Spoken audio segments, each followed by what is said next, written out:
That's the sound of Israeli fighter jets ripping over the stadium in Beirut as Hezbollah buries its leader. That's the sound of Israel sending a message, loud, clear, and unmistakable. If you lead a terrorist army that threatens the Jewish state, this is how your story ends.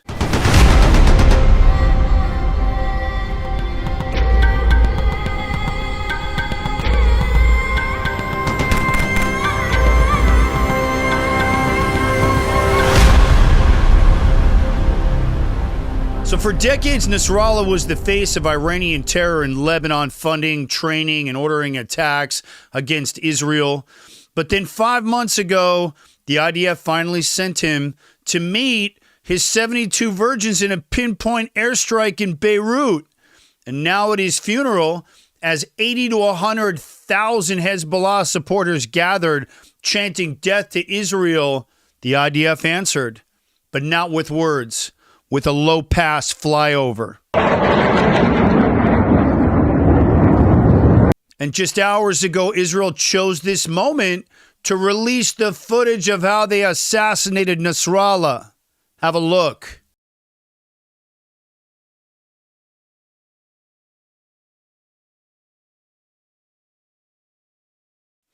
Ba'uchim ha'ba'im al-safa shel hamizrach hatichon.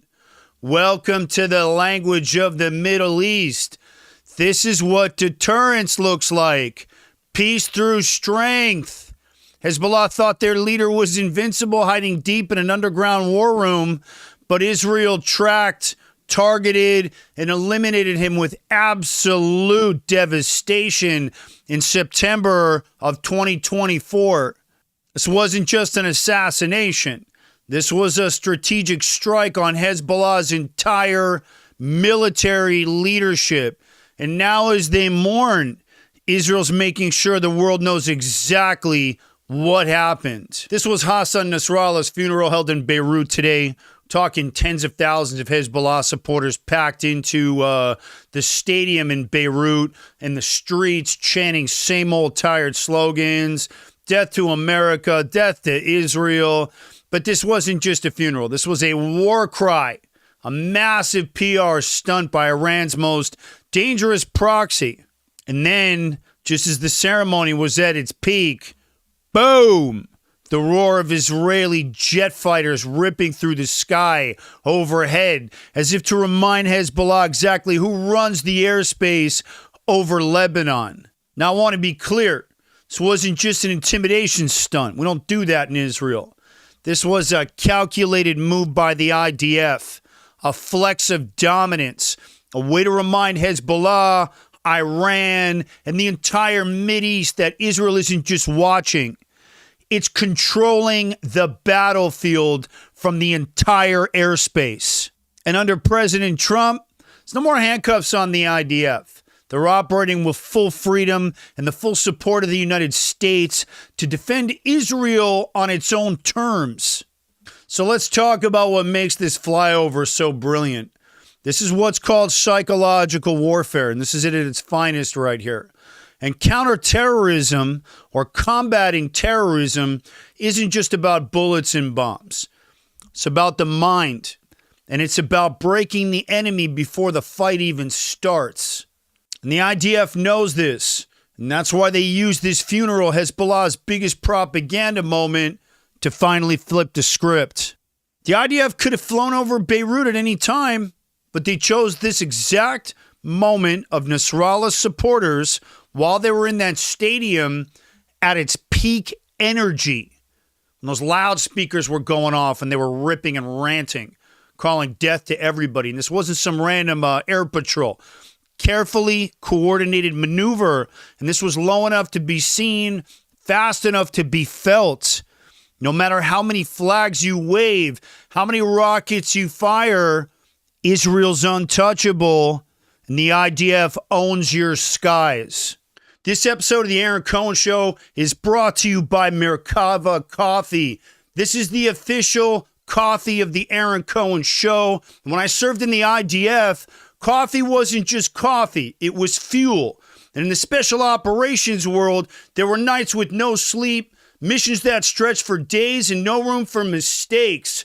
Coffee was serious and it kept us sharp, locked in, and ready to move. And let me tell you something, I still take it seriously. And that's why Merkava Coffee, strong, no nonsense, battle-tested, no fluff, no gimmicks, just good, bold coffee for the people who need to be at their best. And if you start your day like I do, like it's a mission, you know why this matters. Hit the link down in the description and grab yourself a triple order and help keep the lights on and support the Aaron Cohen Show.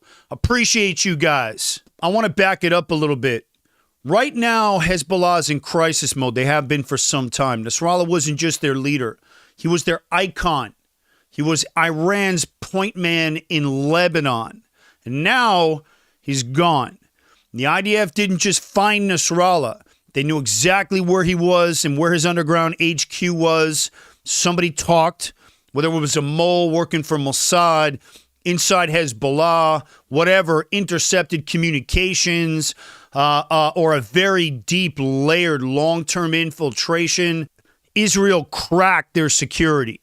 And that means that Hezbollah still has no idea who to trust right now. And Operation New Order, which is what this operation was called, wasn't just about Nasrallah. It wiped out Hezbollah's senior leadership in a single night. Hassan Nasrallah eliminated. Ali Karki eliminated. Multiple senior commanders gone. Nigmar. And with President Trump in office, Israel is officially off the leash. Now there's really no more holding back. No more measured responses like we saw with Biden, who was a huge disappointment. Every terror leader from Gaza to Tehran is now a target. You show up on Israel's radar, you're going to get taken out. And that's why the IDF released this footage today. It's a message to Iran. You're next. So I want to hit this flyover a little bit more because that language of the Middle East, it's a monster part of this region. Think about the timing. You've got almost 100,000 Hezbollah supporters packed into their main stadium screaming death to Israel, death to America. And right when they think they're having their big moment with Nasrallah's coffins, the IDF just comes roaring overhead. So, was that the ultimate power move?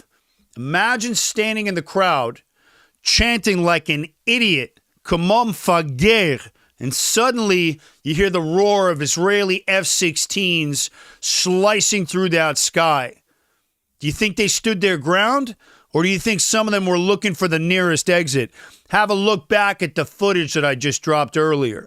Question, how do you think Hezbollah's leadership felt watching this? Did they puff out their chests? Or did they start sweating? And do you think next time they hold a rally, they'll be keeping one eye on the sky? So what do you guys think? Was this military dominance? Or was this one of the greatest troll jobs in the history of modern warfare? Let me know what you guys think down in the comments. And I want to say something to Hezbollah and Hezbollah's supporters. Ya Hezbollah wayali batasaf ula'ilun shaifin atayarat faruskin. Heidi mishacher ma'ara. Kil matlahu nihna faukin. Kil matatidu nihna akrab. Ma'ara tarifu min win ra'ati ja'ad darbe al-ja'i. Do me a favor, like, subscribe, share this with someone who needs to see the truth so we can keep fighting that garbage anti-Israel misinformation and propaganda that's out there. If you guys are a fan of the show, help support the show and grab yourself an order of Merkava Coffee. It's the official coffee of the Aaron Cohen Show. Hit the link down in the description. Every bag you purchase helps keep the lights on. We're completely independently produced and helps me to continue to combat that anti-Israel misinformation that's out there. And also, this coffee is awesome. If you guys treat your mornings the way we do in the IDF, every day is a mission, and you need a real coffee to help turn the lights on so you can be focused. Hit the link down in the description. Grab yourself a 3-pack. Trust me, you're going to love it and help support the show. I want to thank you guys for watching this one. I'm Aaron Cohen. You're watching the Aaron Cohen Show, and I'll catch you guys soon on the next one.